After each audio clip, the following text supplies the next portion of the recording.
ennyumba zozimbye za rentals, that is 3 double room houses or 3 single room or 5 or 6. Like for example, we're going to have a video, you have 5 double room rentals. Okay? Tugenda jiraba. Nebi chedi gendo kwetera ennyumba ezo nti wonna zimaliriza zigenda kufuna mangu ba tenants oba okulwawo. Nti oba abalala bwe banaavaamu abalimu ogenda kufuna mangu okutuzaamu abalala ba tenants abanaddamu. Nti zigenda kubeera ne market. Okay? Biki ebireetera ekintu ekyo? Kuba otuzimba ennyumba zino twotaddemu ssente nnyingi. Okay? So twagala akasente kaffe kasobole okutandika okuvaayo within short time. Like nti oba otaddemu nomanya nti buli mwezi ngenda tandika kufuna kuyingiza ssente buli omu kyababala. Naye oli azimba ennyumba ne zituulaawo emyezi emirala 4-5 nga tezikola ki? Temuli ba tenant. Oba abavaamu okufuna abalala lutalo. So bibino ebintu wammanga ebitonotono ebimu ku byo. Ebimu ku byo ebireetera ennyumba z'okuba nga zisiraana oba nga tezifuna ba tenant mwe muli okuba nti wazimba ennyumba enfunda mu size. Okay? Wazimba 3 double room, that is senge na ddiiro. Naye nga bukola nga bufunda, lwerabira nti tenant agenda okujjamu abayetaaga ekika ky'ennyumba eyo bwetyo. Aba alina omwana, aba alina abaana oba omwana, nti babeera family, whereby bwe kiba kisenge, ate alina w'anaateeka ekitanda ky'omwana, alina w'anaateeka wardrobe, wano mu ddiiro alina okuba nga alina w'agenda oteeka TV, fridge, entebe, okitegeera nti kiteeka size egenda kumatalinga nyo, omuntu ajja kujja alambule. Wati ennyumba ziriko babulooka nga bakunoonyeza omupangisa. Naye bajja ne balambula nagamba ennyumba ntono nnyo tejja tumala. Okay? Nti ozimba ennyumba ddawulu naye ng'ebisenge ozimbye nga omuntu ono ali single. Okay? N'ozimba ennyumba single room emu bwetyo naye mbwe nfunda. Nwerabira nti ogikoze single room omuntu agenda okugendamu wamufuna mpola. Oba omuntu agenda okugendamu nga yakolamu ayina fridge, ayina TV, ayina entebe, okitegeera ayina kino ekitanda size bino kati ebinene ebya size 6 ku 6 ku 5. Okay? So weegendereza nnyo size y'ennyumba gy'ozimba oba rooms z'oba ogenda okukonsideringa. Okay? According ku fashion y'ennyumba gy'oyagala. Ennyumba evaana okuba nti ya bbeeyi ne rooms zirina okuba nga nnene kuba tegeeza ne client agenda okugendamu tagenda kuba wa layisi. Okay? Ekirala ekireetera ennyumba z'okulwa ba client, location w'ozimbye ekika ky'ennyumba eyo. Ojazimba ennyumba various houses mu kifo ekikyamu nga kifu kikadde kikyatwala emyaka emirala 20 oba 10 okutuuka ku level eri. So nga ate ssente olusi wazeewoze bwewozi oba ssente wazikuŋŋaanyiriza tezabaddewo. So nga kigenda kukola ebbanga lyo okugyayo ssente z'otaddemu. Wadde nga twagamba nti okuzimba is a long term investment oba oyagala oba odiringira mu business ya kuzimba. But you have to also to choose a location gy'ogenda ozimbamu business houses oba kiwandise rentals. Olina okulaba ekifo kiri kitya, kigenda kulaakulana, kiri main road, out of town. Okay? Nti kinaakulaakulana, amasannyalaze gali kumpi. Olina azimba ennyumba ze zinyirira zi rentals naye nga wazitadde amasannyalaze kikyatwala emyaka emirala 3 oba oyonoonye ssente. Sookawo ezijja mu location eyo. Ne point endala nyingi nyinja kwongera ozikoonako mu video zange ezijja. So weekuumire ku SBM tube nga tweyongerayo ne video yaffe ey'olunaku olwaleero. Yes, Embrad Media, I'm back again. Yeah, thank you for watching, thank you for subscribing. Welcome to a new video on our channel, that is SBM Building Tips. Always keep watching, keep subscribing, liking, sharing. Itako mukwano gwo mugambe yenna oyo alina ekirooto oba ayagala ozimba oba asuubira yenna muyita ajje tusharinge. Nabagamba zino video nzikolera omuntu oyo beginner mostly ayagala okufuna idea, ayagala okutegeera, ayagala okufuna ekifaananyi. Okay, yeah. So leero nze ne 5 double rooms, 5 double room, tulina ko 4 double room, 3 double room, 6 double room. Okay, zino video nzikola according feedback jemba mfunye okuva mu ba followers oba mu bakiriya bange je bakoma okumbuuza ebibuuzo ebingi ku certain project like now 5 nga njireeterawo. Okay, watu batwazikola batwazimala naye kasooke ntumire ku mikwano gyange wano Mr. Jacqueline ali awo ewakiso video eno nji dedicating to you obeere ng'ogiwatchinga ogenda kuba ofunamu ekyenjawulo. Ne Mrs. Jennifer awo Abu Dhabi nawe kutumiddeko nnyo video eno naawe nyekuweereza. Ne Mrs. Janet ali Dubai. Abaana bangi nnyo oba aba followers bange bangi nnyo abali ku social media nga banfollowinga oba project zino nga bazeetaaga oba bamu nga bazitandikako nga beetaaga step eddako. So mwenna mbebaza okubanga mufollowinga n'abali mu nsi ez'enjawulo, enjogera ku nsi ez'enjawulo ngamba UK, US, Canada, Germany, China, Japan, bannayuganda bali mu bifo byonna eby'enjawulo. So mbatumidde nnyo South Africa, Mr. Abdul nkwagala nnyo kavidiyo kano kakunyumire, ne Mr. Dominic that is oyo musobozi asobola China nkwagala nnyo muganda wange. Emirimu egyo gitambula kansuubire tewaliwo n'ogumu guzingamye wadde tukyali mu mbeera eya COVID naye era osobola okuba ng'okikwasaganya. Wakuba project yo innovation yoyo mulinze mu mwezi ogwo ogujja tulabe embeera eyo tugenda ogikwasaganya. So katuyongereyo ne video yaffe ey'olunaku olwayo that is 5 double room. So in this case gwe wa 40 5 ku 100 ebegenda kuba ekukolera bulungi. Ali wansi simanya 4 ku 3 ebibate kukolera awo ogenda ku 3 double naye no 5 double 5 ku 10 ebejja kukolera kojja kusolo yingi ajja kwasobola okukubira plan ennungi okusobola okukubira plan ennungi. So 5 ku 10 oba osobola. So wano betaka 40 12 futi 12 ku 40 nsanvu mu bbiri. That means eriebera 12 ekisenge kiyinza okukola ku 12 eddiirwa kulika kasitoowa nebeera mu 15 kasitoowa ka futi 5 oba ku 4 oba futi ziri endala zibeera futi 13. So ewamu mu buwanvu zigenda kubeera futi 72 ku futi 28. Okay, futi 28. So kati awo n'ensonga eyo tugenda kuba tutambulira kuba bagambye wali previously nti ennyumba z'abantu tolina kukola zikolaki, tolina kukola nyumba nfunda naddala kati ng'eno double room mutereeza egenda kubeera ekwasaganya kiraya nti owa family ayina abaana kitegeera owa omuvubuka eyakakikuba zibeera nyumba vubuka abakatikuba oyo bano batukola mu banka ng'akyarenti nga bayagala ennyumba eyo bwetyo nti ekisenge na ddiiro. Okay, so olina okumanya nti aba n'entebe, aba ne firiji, aba ne TV, abakale, aba n'ebintu bingi. So tolina kukola nfunda osobola okufuna bakirayati amangu. Ne mu kitundu mwogenda ogizimba mbyogeddeko kimatalinga tokwata kuyiwa ssente zo nnyingi mu kifo kyolaba nti kigenda kukola kikyatwala ebbanga okulaakulana oba obuliro yagala kudiringira mu bizinesi yakuzimba.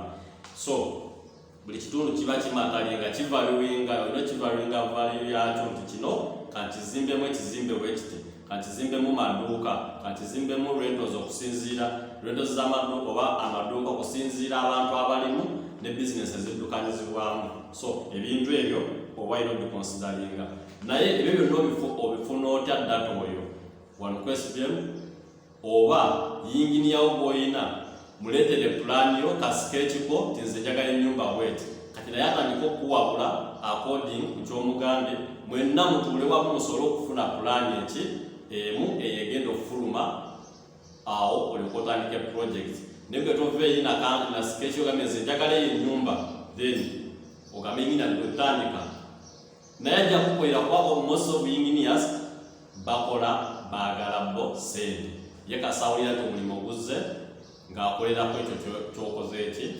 ky'omugambye ate bakiranja wamu temuwuliriza bayinginiya bwe buzibwabo obumu obulimu wulirize yinginiya owulire kyagamba naawe omuwe ekikyo oba wabeerewo communication ekola ki nga temukubagana mu birowoozo musobole okufuna ekintu ekyawamu ekirungi so get a pen and a paper to noting it down first phase 5 double room first phase tulabe ebintu ebyetaagisa tukomparinge ne bweri eyagwa 4 double room tulabe byetaagisa okuzimba rooms zaffe zino etaano that is the rooms 10 what number 5 double that is times 2 the rooms 10 so tuwena kulaba phase eno nga twetegereza ebintu ebirimu bye twetaaga ebikulu ku first phase that is from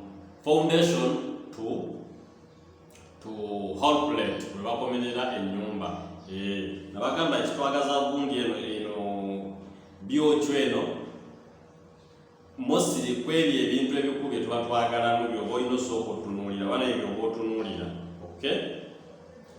ate nga zino vidiyo zikola ku muntu owowansi oba atandika oyo ye kiba kimwetaagisa nnyo nalaba vidiyo eno nasobola okubaako idea jajjamu so katutandike na tools nabagamba tools zo wembanza walidde sikyazibala bwemu kuba tugenza kigenderera nga tools zonna ku zino project enene obeera okubeera mitwalo 6 nja kugamba ojja spending emitwalo 6 ku 5 why jijja gitya olinako drum eyokaji bayire emitwalo 3 olinako kati bino ebisigadde bitiyo bina enkumbi 4 ebirubaalo 3 ensuululu 4 ebidomola obukalaayi ezo sente muganda wange zijja kuba zigwawo ate byo biriko ne receipt tebasobola kubba that's why nikombayinga bibeerako receipt era bibalibwa nti kimu 2 3 osana omugamba binsindikire ku ssimu so nkugambye nti akutwalira mitwalo 5 ku 6 kuko omuntu atandika site empya atengeno project nene debo project erudono obuntu osobola okufuna ewa neighbor oyinza okufunayo epipa wilbaro n'okula yemu enkumi ozijja ewa neighbor n'okula ensuulu n'ebitiyo nga 2 obeerako n'ebimu by'olina ebidomola olina ewaka okitegeera n'osevinga so kweyo ensonga tuluzi nkugambye emitwalo 6 so today ku bricks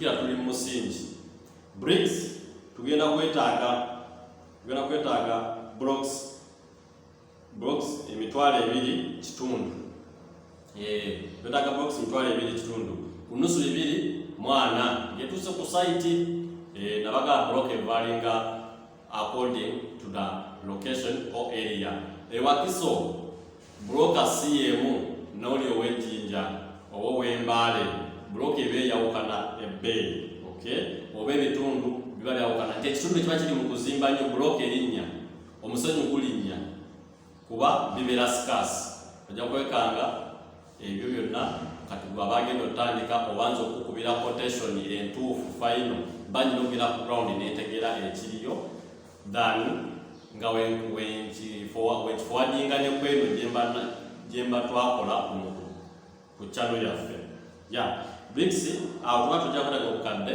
6 tudde ku musenyu omusenyu tujja kwetaaga 15,000 ku mitwalo 13 emiliyoni mu emitwalo 9.5 mu emitwalo 9.5 oba omusenyu ogutambula ku mitwalo 14 14 ku 13 kati that is gwa nyanja ogwa plaster tujja kwetaaga motoka 13 ziri zibadde motoka 15 tudde ku musenyu omusenyu tujja kwetaaga elif ezonyanja that is lake sand ogwo emmotoka 15 ku mitwalo 14 oba 13 tugamba 14 kabakamu 95 kakati kamu 95 nao 13 era nawo obeera omukamu 8. Okay, so ogwa plaster ziba 13 ku mitwalo 12 kakati kamu mitwalo 56. Omusenyu ogwo nagwo kyenyinza okwogerako weba nakwetera ebisenyu ebibi ogenda kukozesa sementi mungi ate era engamenti buli musenyu buli kitundu kibeera n'omusenyu oguba gwawukanamu. Omusenyu omulungi guba gulina starch. Ojja kwesanga ennyanja ng'erimu amayinja oli agikuyire nga y'amayinja, so plaster wekange nga ate ogenda kugula mungi. Okay, so wegendereze nga bagula omusenyu. Yingini ya mugambe bwaleeta tripu esooka mugirabe ntuufu si tuufu, naye ajja kumalawo yeekwase agambe ate omusenyu bayibwa mubi, omusenyu batulira mubi, tukozesa sementi mungi. Wekate guno ga sementi mulagwa amayinja mutabula mungi musooka guwewa. So ebintu bwe bityo olina okubyegendereza. Sementi tulina kwetaaga ensawo 100 tujja okutambulirawo ku mitwalo 285. Nabagamba sementi alimu ebika, tulina Toro, Hima, Kampala sementi, okitegeera. Naye kati ebyo gwe mufuna mpola olina tutwala wasembayo webbeeyi ntono waliyo ebika 75 naye paka sementi amulala kwa ku mitwalo 3. So ekyo olina okyetegereza. Okay, awo sementi oyo sente zeŋŋambye oba ensawo ezo ziyinza okweyongeramu according ekifo kyemuzimbyemu. Ekifo kiba kyawa, ekifo kiba nga kisiropinga, kiba kigeza omusingi kugenda kuba muwanvu. So sementi oyo ajja kuba yeeyongeramu, buloka zirina kuba zeeyongeramu. So ekintu ekyo kikotingi. Kino kyembawa si kyekyenkomeredde. Eno si nti kino kyembadde is a final. No, it's not a final because sinajja ku site. Zenkuwa eyo site gye nakolako nenkozesa quotation gye nakozesa oba gye twakozesa.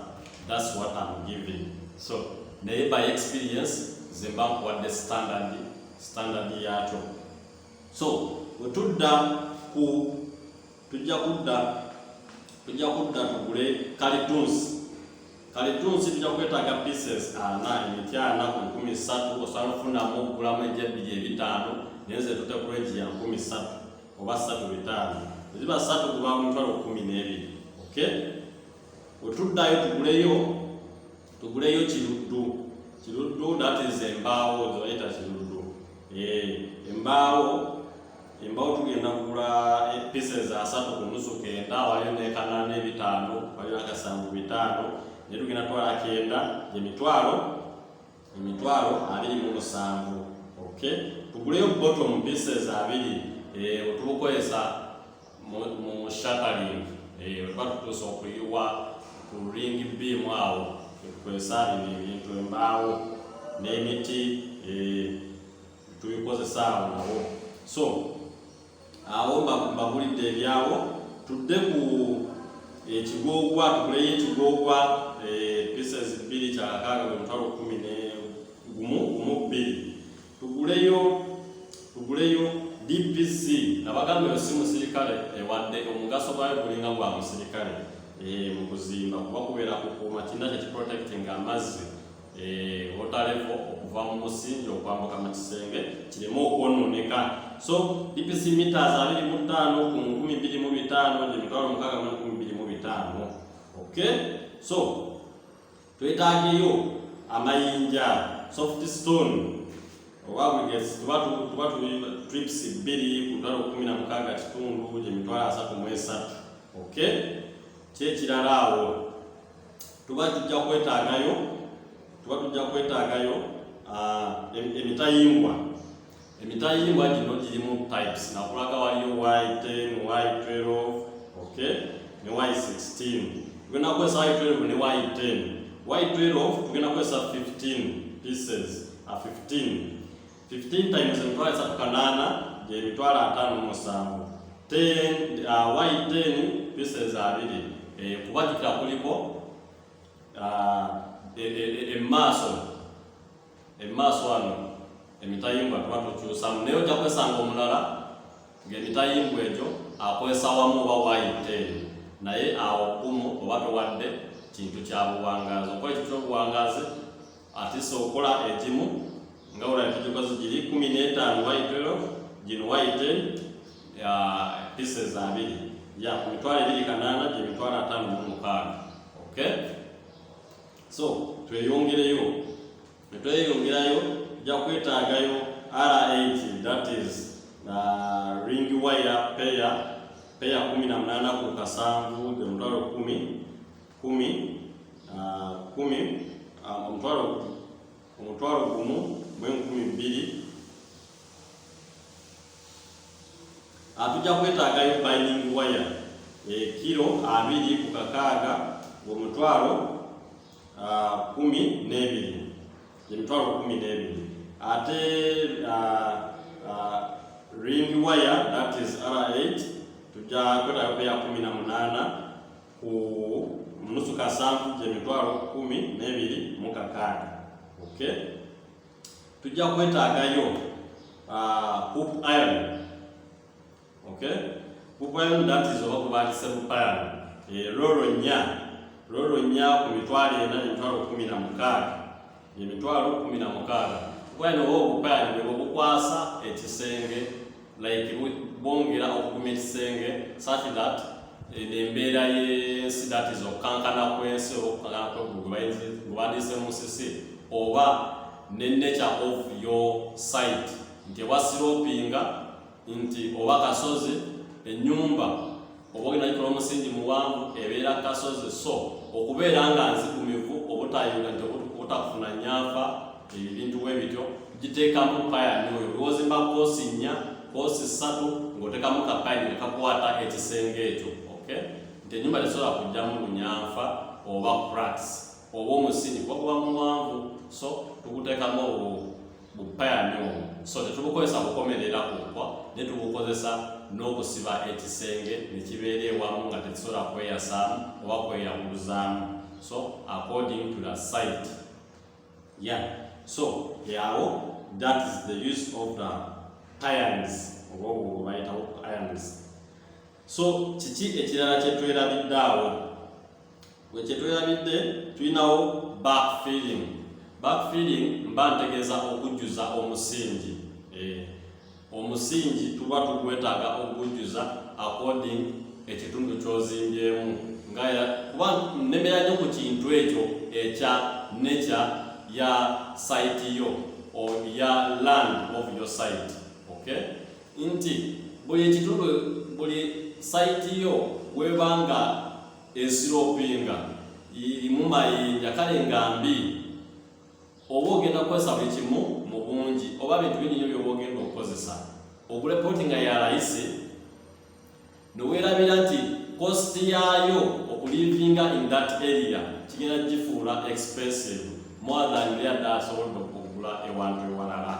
So kati ng'ekintu wekityo nti olaba ojja kwetaaga ogula backfilling okujjuza emisingi ezo nti gwe yazimba akasozi oyazimba omusingi muwanvu, omusingi ogwo muguba muwanvu n'ettaka liba ligendamu lingi, so kati balina omusingi omuwanvu backfilling tujja kwetaagayo emmotoka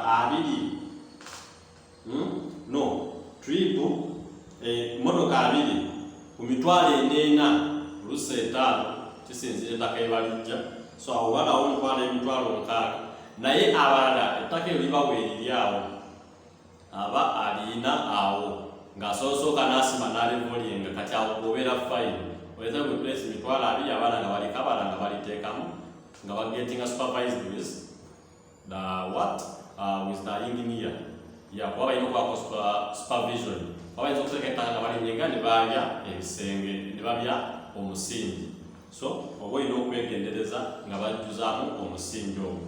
So ensonga eyo backfilling sente ezo zisobola okulinnya waggulu olw'ensonga omusingi omuwanvu. Naye omusingi guba mutono ettaka liba ttono basobola n'okulisima awo wennyini ng'olevolinga compound kitegera n'oba ng'okoze ebintu bibiri, so kyekintu weekityo. So mu bufunze ebintu byaffe bino bibeera biweddeyo ebikulu bye twetaaga ku site yaffe okugituusa ku eyo level. ekirala kyembadde neerabidde kyesikonyeeko gy'emisumaali kuba tugikozesa mu shattering mostly wano wetugenda ogikozesa shattering kuba kukuba ringi wetubeera ku ringi beam awo okukuba okusiba obulambo zebayita ebox mwetugenda oteeka obulambo bw'emitayimbwa mu lulimi oluzimbi. So awo tujja kweta just emitwalo 15 ku 18 gy'emisumaali. That is mu bufunze kilo 3, kilo 10 inchi 3, kilo 10 inchi 4, kilo 8 1.5 inchi, kilo 5 inchi 5 zonna ku mitwalo 15 waliwo nkubalidde emitwalo 18 mu 10 oba zisobola okuba emitwalo 15. Okay, so ekyembadde neerabidde naye nga mu bufunze biba biweddeyo eyo byoyagala oba material ge twetaaga ku site yaffe eno ogituusa ku whole plate.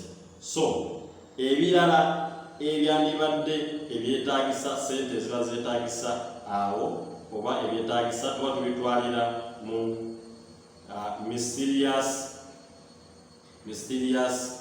costs. Okay, so wano tuba tuyingidde miliyoni 16 n'emitwalo 38,600. Naawe osobola okubalamu nuba ofune toto naye awo bwe nkubalidde miliyoni 16 mu emitwalo 36. Okay, mu 8,600. So kati wano wogattako ebintu byaffe bino ebigwa bitalaze, sente z'ebigwa bitalaze olina oziteekawo. Ekyo kyo kimanyiddwa mu buli business, mu buli project, mu buli kyokola kyonna kyogenda otandika project olina okubeerawo ne sente ez'okuluuzi ez'ebigwa bitalaze. Nogamba ez'ebigwa bitalaze osobola oteekawo miliyoni ng'emu. Kati ne wano transport nabagamba transport ebintu ebyo mostly kugambe broker abeerako transport bwako ye broker ng'etuuse. Embaawo biki ebyo kati embaawo zireeta seminti olusi babawayo offer ya transport eyo nobanga osavinze. So kati transport taba mungi nnyo mubalidde emitwalo 2.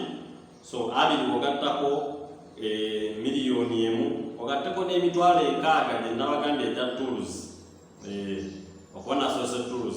So oyingidde miliyoni 18,600 zoba oyingidde essaawa eyo nga site yo ogituusa kweyo level. So naye ng'okwo tekuli labor negotiable nti ingini yamatuka ku site yo weefaanana n'alaba weenaatambula buli kimu wekyetaagisa n'alyoka akusalira labor according to the site survey or after site survey. Kuba kugambye site yo eba egenda kuba nature yayo weefaanana, location weeri, aba agenda considering ebintu bingi nnyo oba ebintu ebimu byalina considering okulaba nti akusalira ssente. Kuba site weemubeerera enzibu oba nga nzibu buli kimu nga kizibu aba agenda kuba ennaku nnyingi nnyo okuzimba ennyumba eyo ate kiba kigenda muyingira mu labor abakozi bagenda okukozesa okubaliisa. Okay, so that's why naye watu okusajja buli kimu then labor naye awo n'amusala accordingly. So olunaku olwaleero tugenda kuba tukomaawo tulinde okujja mu phase 2 nga tuteekako amabaati oba nga tuluufinga, tufiitinga, tuplastaringa, tuwayalinga, tupaintinga. Ezo zonna phase gyeziri. Ne phase eddako tugenda kuba tuluufinga. Stage kuloofinga n'okufiitinga. Zezo stage enkulu 3 ku nnyumba ng'omuntu atandise project such a project. So wekumire ku SPM tovaako beerako olinde program eddako oba olinde video yaffe enaaba ezzeeko wano ku SPM. Mbaagala nnyo teri nga mwekuumiddeko. I sign out.